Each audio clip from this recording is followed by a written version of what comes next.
Hello! Another day, another video para sa inyo mga kainday kembot ng kusina. It's me again, Momsy Flor. Let's get it on, yeah! Tara't mag-bake na ulit tayo at gumawa ng isang makabuluhang cake na naman po. At ito nga po, gagawa tayo ng 2-tier cake ulit. Ang design nito ay princess. Yeah, Disney Princess po ang design nito. And then, ang size ng ating cake is 8x5 and then 6x5 naman po yung ating bottom.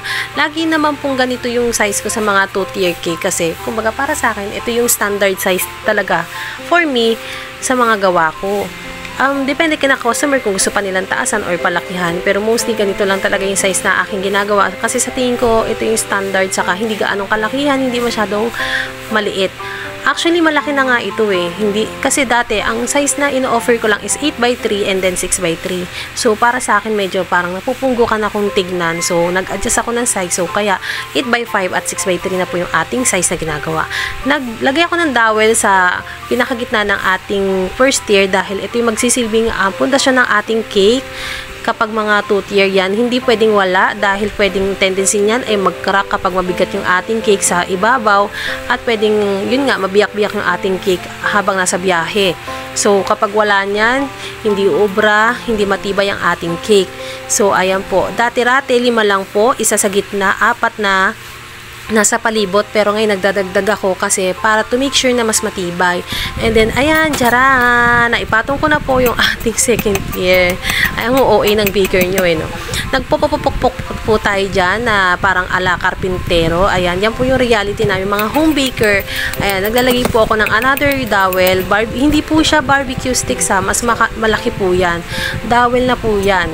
Bali, mas komportable akong gumamit niyan dahil tagos-tagos hanggang ilalim po yan eh, para hindi mahulog yung ating second tier. Syempre, kahit ganyang katiba yung cake natin, syempre kahit gaano pa kalubak yan, hindi yan magwiwiggle-wiggle. Kailangan secure yung ating cake. And then, ayan, naglagay na po ako ng ating frosting. Hindi natapos yung video ko nito kasi, alam niyo naman yung cellphone natin eh, sobrang high-tech.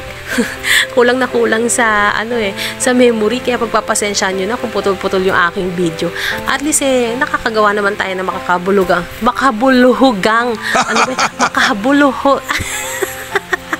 kaya mo yan, Floor.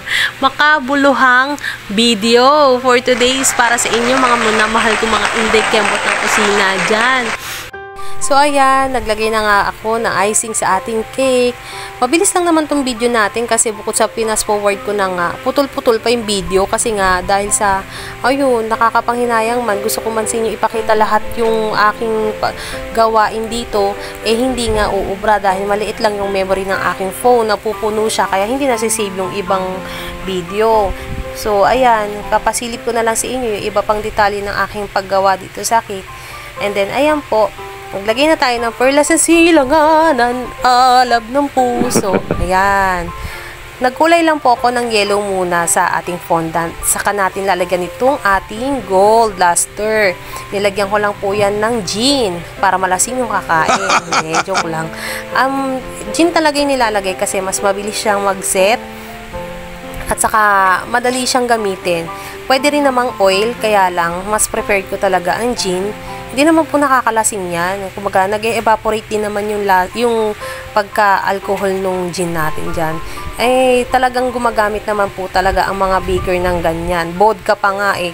Dahil sa mahal ng vodka, gin lang tayo kakapit, guys. O, ayan po. Para lang din tayo nagko-cutics dyan eh, oh. Ayan, yung pag-apply ng ating gold luster, or diba, parang kukulang. Parang kukulang yung ating nilalagyan. Ayan, ang hirap po kasi mag-video kapag isang kamay lang yung gamit, tapos yung isa naman eh, may hawak-hawak. O, ayan na po ang ating, ang bilis no, nag-jump in agad. Ang bilis! Ayan na po ang ating final touch.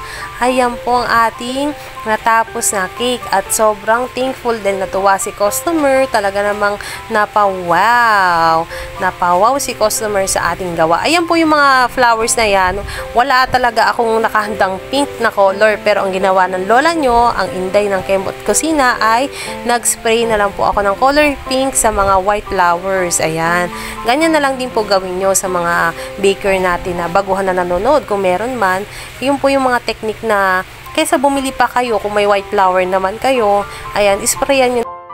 At bumiyahe na nga po tayo para mag-deliver. 2 sakay po ang ginawa ng inyong Inday dyan. Nag-jeep pa po ako at pagkatapos ay nagsumakay ng tricycle papuntang Santa Maria.